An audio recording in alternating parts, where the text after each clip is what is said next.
Check my walk and the talk, got me close to you. Got the shades and the cap with my uniform. Hi എല്ലാവർക്കും നമസ്കാരം. അപ്പോൾ Bigg Boss season 7 കപ്പ് വാങ്ങിക്കൊടുത്ത PR വിനുസാറിനും ടീമുകൾക്കും എന്റെ അഭിനന്ദനങ്ങൾ. പിന്നെ ബിഗ് ബോസ് ഹൗസിന്റെ ഉള്ളിൽ ഞാൻ കയറിയതിനു ശേഷം 3-ാമത്തെ ദിവസം ഞാൻ അറിയാതെ എന്റെ അച്ഛന്റെ കയ്യിൽ നിന്ന് 1.5 ലക്ഷം രൂപ വാങ്ങിച്ച് സോഷ്യൽ മീഡിയയിൽ എനിക്ക് എന്തോ വലിയ റീച്ചൊക്കെ ഉണ്ടാക്കി തരാമെന്ന് പറഞ്ഞ് PR പണി എടുക്കാമെന്ന് പറഞ്ഞിട്ട് വിനുസാറ് PN പണിയാണ് തന്നത്. മഴ വരുന്നതിന് മുമ്പ് എനിക്ക് എങ്ങനെ കേണലായ പറ്റൂ.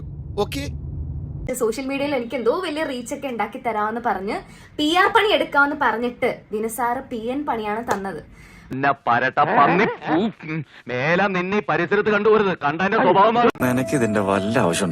പക്ഷേ ഈ റീ എൻട്രിക്ക് പോയ സമയത്ത് 1.5 ലക്ഷത്തിന് പകരം 15 ലക്ഷം രൂപയുടെ പണി ഞാൻ വിനുസാറിനെ കൊണ്ട് എടുപ്പിച്ചിട്ടുണ്ട്.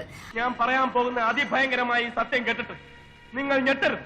ആ പണിയിൽ കൂട്ടുനിന്ന അല്ലെങ്കിൽ എന്നെ ഇത്രയും റീച്ചും ഇത്രയും ഫേമസും ഇത്രയും വൈറലാക്കി തന്ന വിനുസാറിന്റെ സോഷ്യൽ മീഡിയക്കാർക്കും യൂട്യൂബേഴ്സിനും എന്റെ എല്ലാ നന്ദി ഞാൻ അറിയിച്ചു കൊള്ളുന്നു. എല്ലാം വിധിയുടെ വിളയാട്ടം. അയ്യോ, ഒരാളോട് ഒരു സ്പെഷ്യൽ താങ്ക്സ് പറയാൻ മറന്നുപോയി. അതായത് സീസൺ 5 വിനുസാർ PR പണി എടുത്ത് വിജയിപ്പിച്ച അഖിൽ മാരാരനോട്. അതെ, കൂടുതൽ ഷൈൻ ചെയ്യാൻ നിന്ന ഇവിടെ നടന്ന യഥാർത്ഥ കാര്യം ഞാൻ അച്ഛനോട് പറയും. ഞാനൊരു തമാശ പറഞ്ഞു. മാരാര് പറയുന്നത് കേട്ടു, അതായത് റീ എൻട്രിക്ക് കയറിയ സമയത്ത് വിന്നറിനെ മോട്ടിവേറ്റ് ചെയ്യണമായിരുന്നു. പക്ഷേ ഞാൻ മോട്ടിവേറ്റ് അല്ലല്ലോ ചെയ്തത്, അതിന് പകരം ഞാൻ കപ്പ് വാങ്ങിച്ചു കൊടുത്തല്ലോ. വിനുസാറും പിന്നെ വിന്നറിന്റെ ഫാൻസ് എല്ലാം കൂടിയാ പറയുന്നത്. അതറിഞ്ഞാലും ഒത്തിരി സന്തോഷമുണ്ട്. എന്തായാലും വിന്നർക്ക് ഞാൻ കാരണം കപ്പ് കിട്ടിയല്ലോ. ഒന്നുമില്ല, കുട്ടിക്ക് ഒന്നുമില്ല. പിന്നെ അഖിൽ മാരാറിനോട്, മാരാറ് കൊട്ടിയാൽ മാക്രി അറിയുമായിരിക്കും, പക്ഷെ അഡ്വക്കേറ്റ് ശൈത്യക്ക് അറിയത്തില്ല. നിലപാടുള്ളവർക്കേ ശത്രുക്കൾ ഉണ്ടാവത്തുള്ളൂ. ബാക്കിയുള്ളവരെ പ്രീതി പിടിച്ചു കിട്ടാൻ വേണ്ടിയിട്ട് എനിക്ക് എന്റെ നിലപാട് മാറ്റാൻ ഞാൻ ഉദ്ദേശിക്കുന്നില്ല. അത് താൻ എനിക്കിട്ടൊന്ന് താങ്ങിയതാണല്ലോ.